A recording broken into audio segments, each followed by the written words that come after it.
Hello and welcome to Good Day Greater Atlanta Christian. I'm your host, Bonnie Sloan. My first guest today is a very famous person from American history. He was a lieutenant colonel in the colonial militia during the Revolutionary War in the late 1700s. He's the subject of a very famous poem by Henry Wadsworth Longfellow. All the way from Boston, Massachusetts, please give it up for Paul Revere. 82, and I still got it, people. Is this you, Paul? Yes, that's my Instagram profile picture. It's a very famous painting by the artist John Singleton Copley. Welcome, Paul. It's so great to meet you. I've heard so much about you. Don't believe everything you read on Wikipedia, LOL. Hashtag history facts. So I read that you are one of 11 to 12 children. 11 or 12? Which is it? If you had 11 or 12 children, you'd lose track too. My parents did the best they could to keep up with all of us. So I understand that you are a silversmith by trade, but that you are also an amateur dentist. Is this true? Yes, people didn't practice good dental hygiene back in the day, so their teeth were black and falling out. I couldn't stand to look at their big toothless faces, so I made dentures for my friends. Did you make the dentures for George Washington? Goodness, no. His were made of wood. Do wood teeth look real to you? No.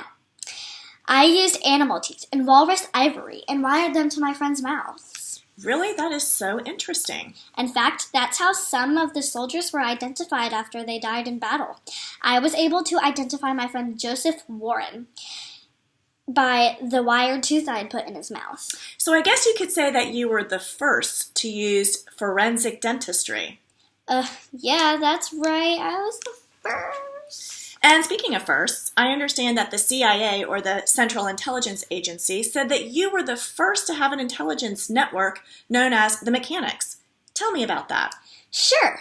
We were also known as Sons of Liberty, or the Liberty Boys. We spied on the Redcoats, or the British, and then we would meet at Green Dragon Tavern to share our information. So is this you with some of the Liberty Boys? Yes, those were the days.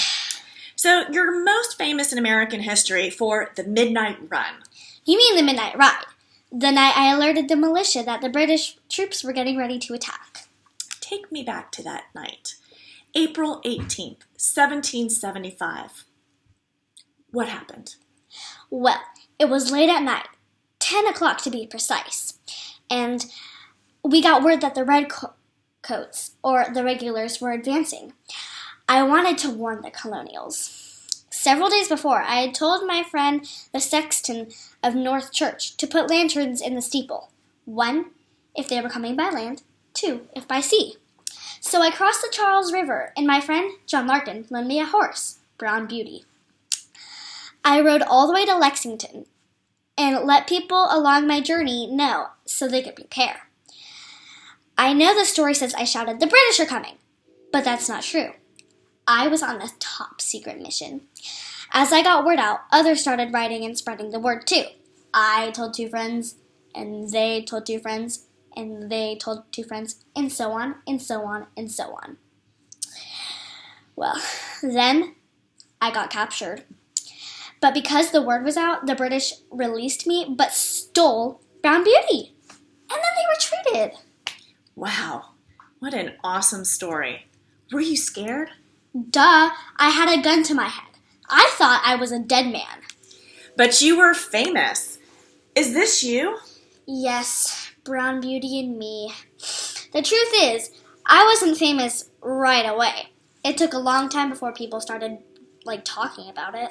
So you didn't actually shout, "The British are coming, the British are coming." No, Longfellow was such a drama king. He tends to exaggerate a lot. So I understand that 4 years later you were actually charged with cowardice and insubordination, and that you were court-martialed and dismissed from the militia. I was acquitted in 1782. But yeah, that ruined my reputation. You mean you were acquitted? Yeah. Okay.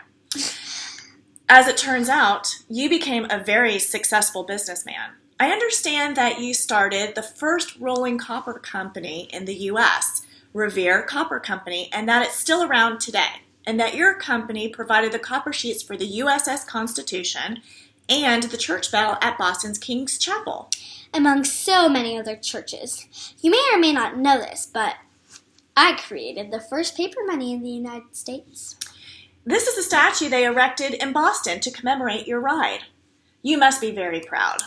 It's cool. So what are you up to these days? Well, you know I have 16 kids. 8 with my first wife, Sarah, and 8 with my second wife, Rachel.